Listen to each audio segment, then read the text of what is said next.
Diamonds, Eramallur, Vadathala.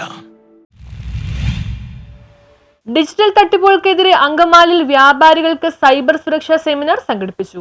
Angamaly merchants association youth വിംഗിന്റെ നേതൃത്വത്തിൽ വിവിധ തരത്തിലുള്ള ഡിജിറ്റൽ തട്ടിപ്പുകളിൽ നിന്നും സുരക്ഷിതമാകാൻ വ്യാപാരികൾക്കായി സെമിനാർ സംഘടിപ്പിച്ചു.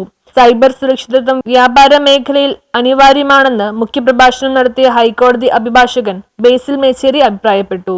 വിവിധ തട്ടിപ്പുകളുടെ സാധ്യതകളും നിയമ നടപടിക്രമങ്ങളും ഉപഭോക്തൃ നിയമങ്ങളും വിവരിച്ച് യൂത്ത് വിംഗ് പ്രസിഡന്റ് ബാസ്റ്റിൻ കെഒ അധ്യക്ഷത വഹിച്ചു.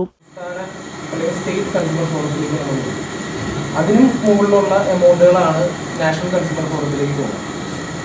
അതിൽ ഈ ഒരു സംഭവം ബേസിക്കലി നമ്മുടെ ഉപഭോക്താക്കളുടെ സംരക്ഷണം, അവർക്ക് ഒരുപാട് ചൂഷണങ്ങൾ നേരിടുന്ന ഒരു വിഭാഗമാണ് ഉപഭോക്താക്കൾ. അപ്പോൾ അവരുടെ സംരക്ഷണത്തിന് വേണ്ടിയിട്ട് ഉണ്ടാക്കിയതുകൊണ്ട് തന്നെ കൂടുതൽ അവരായിട്ട് ഫ്രണ്ട്ലി ആയിട്ടുള്ളൊരു ജനറൽ സെക്രട്ടറി സാൻജോ ജോസഫ്, ഭാരവാഹികളായ ഹെൻറി ജോർജ്, ജെയിൻ ജോസ്, റോജിൻ ദേവസി, സോണി ജോസഫ്, സ്മിജോ മാത്യു, ആനന്ദ് പാത്താടൻ, സിജു, അനിൽ ജോസ് എന്നിവർ പ്രസംഗിച്ചു. News bureau, Angamaly.